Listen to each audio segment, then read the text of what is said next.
League of Legends. Now, some of you might have heard of it and some of you might not. And for those who are unfamiliar with video games, League of Legends, shortened as LOL, is one of the biggest competitive online computer games currently on the market. It's also one of the biggest electronic sports, securing a sports stadium for its championships. Now, esports are not widely regarded as real sport, especially among parents. After all, how can sitting in a chair for hours on end playing a video game be considered a sport? Well, all of that is about to change because LOL players have been recognized by the United States government as pro athletes. According to a Weibo post that cites GameSpot, Riot Games, an American games publisher, successfully lobbied the U.S. government to recognize LOL players as pro athletes, which means that foreign LOL players will be able to get work visas in the United States. Now, this is possibly the wet dream of every video game addict in China, since now not only will they have the status of a pro athlete, but they can also stick it to their parents. The news has sent a shockwave through the Chinese gaming circles. So now let's take a look at what people have to say. Don't think this would open doors to all those video game losers. America would only accept the top gamers from around the world. Another example of America's power to absorb talents from around the world. This is the difference between China and America. China is making it harder for foreigners to come to the country, while America is opening new channels to absorb talent from around the world.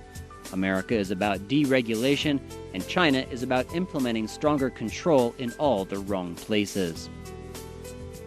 What America gives is hope and a lot of different options. America creates an atmosphere where children can really find their place in society, even if they want to be a professional video game player. In China, however, children are conformed, and the result is that millions of graduates are jobless because everyone has the same set of skills. America is such a great country. Whenever they implement a rule or a new law, it really feels like a lot of people put a lot of thought into it. They understand the long-term effects the rules would have on society. In China, a lot of rules seem arbitrary and are based on the momentary judgment of a single official. If that official stepped on a dog turd one morning, he could make a rule in the afternoon that all dogs in the city are killed with batons. China's had its battles against video games in the past. Internet and game addiction is believed to be a very real disease in the country that harms millions of youths. Now, Chinese gamers have been found dead in their seats after prolonged gaming sessions. Special camps were established as rehab stations for children forced by their parents to kick their internet and gaming habits. However, in recent years, the government's stance on video games have changed. Now, due to the popularity of esports and the various large championships being held throughout the world, the Chinese authorities are recognizing it as an opportunity to not only make some money, but perhaps to win more gold medals. China is now looking to establish a national esports team that would compete on behalf of the country.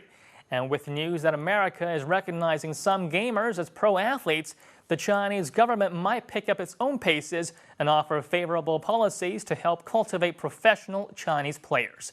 Gaming for the pride of your nation. What a brave new world.